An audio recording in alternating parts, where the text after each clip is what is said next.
India plus media news में स्वागत है आप सभी का। नमस्कार, मैं नितीश नारंग और आप देख रहे हैं आईपीएम न्यूज। मैं आपका बहुत स्वागत करता हूं। आज हम इस टाइम मौजूद है इंदिरा गांधी स्टेडियम में। बताना चाहूंगा यहाँ पर जो आज कैमरा पर्सन से बोलूंगा मेरे पीछे बता दीजिए, आज international day of yoga day के साथ साथ एक फादर डे भी है। तो यहाँ पर आज एक ब्रह्म कुमारी आश्रम की तरफ से, ब्रह्म कुमारी सेंटर की तरफ से एक बहुत अच्छा एक आयोजन फंक्शन रखा गया है। यहाँ पे सभी जो आप देख सकते हैं मेरे पीछे पूरा जो स्टेडियम है इस टाइम जो भरा पड़ा है, चकाचक जो आप स्टेडियम पीछे आप मेरे देख सकते हैं भरा पड़ा है। और आप यहाँ पे कम से कम लाखों की तादाद में जो है संख्या इस टाइम यहाँ पर मौजूद है। और हमारे बीच जो चीफ गेस्ट है वो शिवानी बहन जो है, जो कि अक्सर आप लोगों को टीवी पे भी देखा होगा, पीस ऑफ माइंड में भी देखा होगा। अक्सर वो यहाँ पर आकर आज वो हमारे बीच यहाँ पर मौजूद है और वो प्रोग्राम स्टार्ट करेगी। इसके बाद हम शिवानी बहन का भी इंटरव्यू लेंगे। तब तक के लिए बने रहिए नितीश नारंग के साथ। आईपीएम न्यूज देखते रहिए नितीश नारंग के साथ, कैमरामैन आकाश के साथ। दिल्ली के इंदिरा गांधी स्टेडियम में इंटरनेशनल डे मनाया गया। ब्रह्म कुमारी द्वारा आयोजित किया गया, जिसमें काफी चीफ गेस्ट भी वहां पर मौजूद थे। ब्रह्मा कुमारी शिवानी आध्यात्मिक प्रेरक वक्ता। हमारा मन हमारे संकल्पों का निर्माता है। हमारे संकल्प भावनाओं को जन्म देते हैं, जिसका हमारे भावनात्मक और मानसिक स्वास्थ्य पर प्रभाव पड़ता है। वे हमारे शारीरिक स्वास्थ्य पर प्रभाव डालते हैं। इसलिए हमारे तन और मन का संबंध अति गहरा है। चिकित्सा विज्ञान दर्शाता है कि आज कई बीमारियां मनोदैहिक हैं। इसका मतलब है कि मन में भय, तनाव, क्रोध, चिंता और लगातार नकारात्मक सोच चलने के कारण शारीरिक बीमारियां जैसे अवसाद, चिंता, मधुमेह, उच्च रक्तचाप आदि प्रकट होती हैं। इसलिए चिकित्सक हमें जीवन शैली बदलने की सलाह देते हैं। तो हम वैकुंठ के रूप में, स्वर्ग के रूप में याद करते हैं। स्वर्ग कोई आसमान में नहीं था, क्योंकि आज भी हमारे देश में उसी को हम वैकुंठ के रूप में, स्वर्ग के रूप में याद करते हैं। स्वर्ग कोई आसमान में नहीं था, क्योंकि आज भी हमारे देश में उन देश करते हैं। तो 2 युगों तक ऐसा दैवी संपदा रहा और ये कोई बहुत लाखों वर्ष पुरानी बात नहीं है। केवल 5000 वर्ष पूर्व सब जानते हैं कि गीता शताब्दी वर्ष के अंदर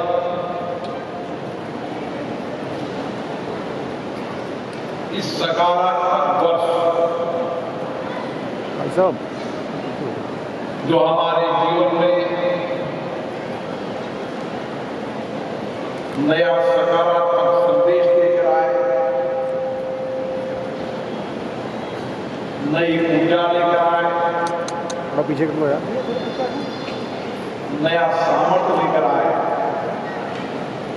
और हम सब मिलकर भारत की पुनः स्थापना कर सकते। मुझे खुशी है ब्रह्मा कुमारी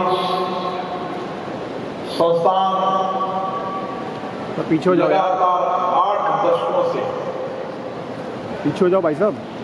व्यक्ति निर्माण से राष्ट्र निर्माण और राष्ट्र निर्माण से विश्व निर्माण के लिए लगी थी। इस संस्थान ने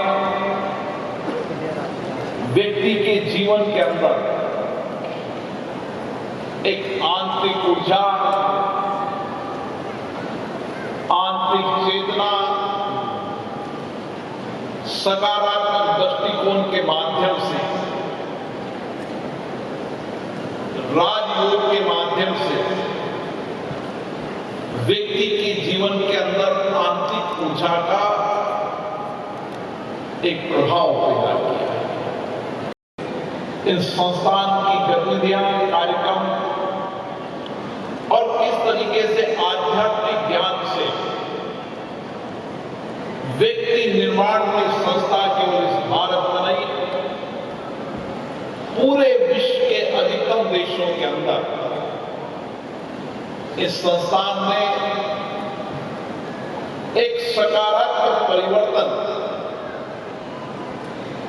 विश्व के अंदर मानव समाज ने किया है। और मुझे खुशी है कि राजयोग द्वारा इस परिवर्तन के सकारात्मक प्रभाव आज भारत में मिला जा रहे हैं, दुनिया में मिला जा रहे हैं। और इसलिए आज संस्थान ने तय किया है कि हम भारत के प्राचीनतम राजयोग, योग विज्ञान, आध्यात्मिक दिशा से एक सृष्टि के अंदर एक स्वर्णिम युग की शुरुआत करें। और इसीलिए व्यक्ति के जीवन में हमेशा सकारात्मक ऊर्जा रहेगी, सकारात्मक सोच रहेगा, सकारात्मक चिंतन रहेगा, तो उसके जीवन में हर आने वाली चुनौतियों का वह सकारात्मक दृष्टि से उसका समाधान करने का कार्य करेगा। वो एक दिव्य महामानव आबू के बाबू का स्मरण।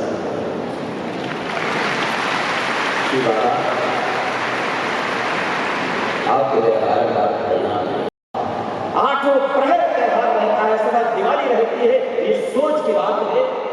इसलिए जिस चीज को लेकर के ब्रह्मा कुमारी विश्वविद्यालय मिशन चल रहा है, अब वहीं पर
आज आपने एक प्रोग्राम किया है द पॉजिटिव थिंकिंग योगा से रिलेटेड, उसका क्या उद्देश्य है, क्या मकसद है?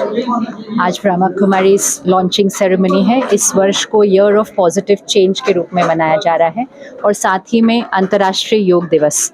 हम सब जब दुनिया के हालातों को देखते हैं, चाहे आपसी संबंध, चाहे प्रकृति, तो मन में एक ही प्रश्न उठता है, कुछ बदलने की ज़रूरत है, परिवर्तन चाहिए।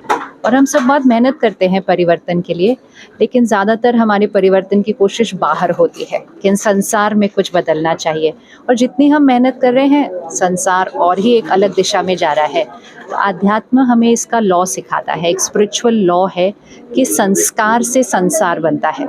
तो अगर संसार को परिवर्तन करना है तो शुरुआत यहाँ से करनी पड़ेगी, बाहर नहीं, यहाँ संस्कारों का परिवर्तन। और संस्कार परिवर्तन का सबसे सहज रास्ता है राजयोग, मेडिटेशन। तो पॉजिटिव चेंज, परिवर्तन और योग, ये दोनों कनेक्टेड है। तो जब हम रोज़ थोड़े समय के लिए योगा का अभ्यास करते हैं, राजयोग मेडिटेशन का अभ्यास करते हैं, अपने संस्कारों में परिवर्तन लाते हैं, कर्म योगी जीवन जीते हैं, हमारे आत्मा की संतुष्टता, सादगी, जीवन में भी सादगी लेकर आती है, जिससे हम प्रकृति का भी फिर सम्मान करते हैं।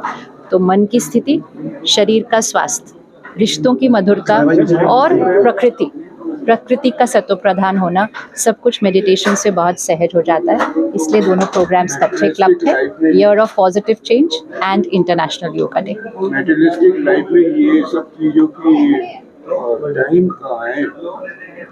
मटीरियलिस्टिक लाइफ,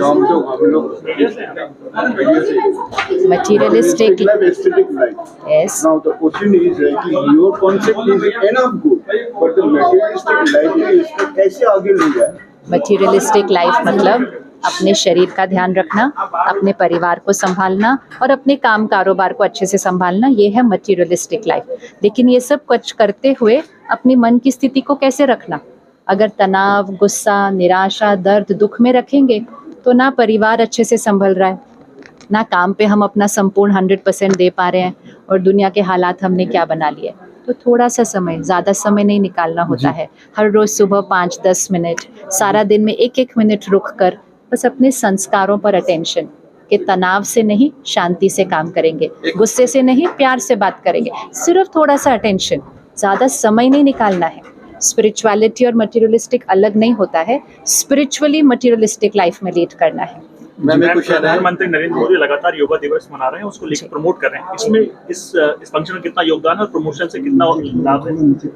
ब्रह्मा कुमारीज 1936 से राजयोग हम सारे विश्व में सीख रहे हैं, सिखा रहे हैं, और जब से देश में ऑफिशियली और विश्व में लॉन्च हुआ कि इंटरनेशनल योगा डे, तो तब से हर वर्ष उस दिन पर पूरे देश में और विश्व में हम इकट्ठे होते हैं और मेडिटेशन और योगा का अभ्यास करते हैं। लेकिन वैसे हर रोज करते हैं। मैम, जैसा कि ब्रह्मा कुमारी में बताया गया कि 13 वर्ष बाद कलयुग खत्म हो जाएगा, सतयुग आएगा, तो उसके बारे में बताइए एक्चुअली क्या है ये? 13 वर्ष बाद किसी ने नहीं कहा ये बात। ये संगम युग चल रहा है लेकिन बहुत जल्दी होगा, और मुझे लगता है अब तो इसके बारे में बात करने की ज़रूरत भी नहीं है, क्योंकि हालात सबको दिखाई दे रहे हैं। जब हालात दिखाई देते हैं कि आत्मा सब खुद पर संयम खो दे, शरीर यंग एज में बीमारियां आ रही हैं, प्रकृति की उथल पुथल तो हम सब देख ही रहे हैं, देश का देश के साथ रिश्ता कैसे हो रहा है वो हम देख रहे हैं। तो जब चारों ही तरफ से कलह कलेश होती है, मतलब अब हम कलयुग नहीं, अब हम घोर कलयुग की तरफ है। लेकिन फिर हम डरते हैं कि अब क्या होगा। कुछ लोग कहते हैं कि प्रलय हो जाएगी, परमात्मा कहते हैं नहीं, रात के बाद दुनिया खत्म नहीं होती है, रात के बाद सुबह आती है। इसी तरह घोर कलयुग के बाद दुनिया की प्रलय नहीं होगी, लेकिन घोर कलयुग अर्थात सवेरे की शुरुआत। इसीलिए सतयुगी का आरंभ, सतयुगी सृष्टि का, इसीलिए प्रधानमंत्री इसको अमृत काल कहते हैं, है ना। अमृत काल से क्या बनेगा? स्वर्णिम भारत। तो स्वर्णिम भारत ही तो सतयुगी दुनिया है ना। लेकिन ये बनेगा कैसे? सिर्फ हमारे चाहने से दुनिया सतयुग नहीं बनती है। थोड़ा सा पुरुषार्थ, थोड़ा सा अभ्यास, सतयुगी संस्कार और बहुत जल्दी सतयुगी संसार, ये तो निश्चित है।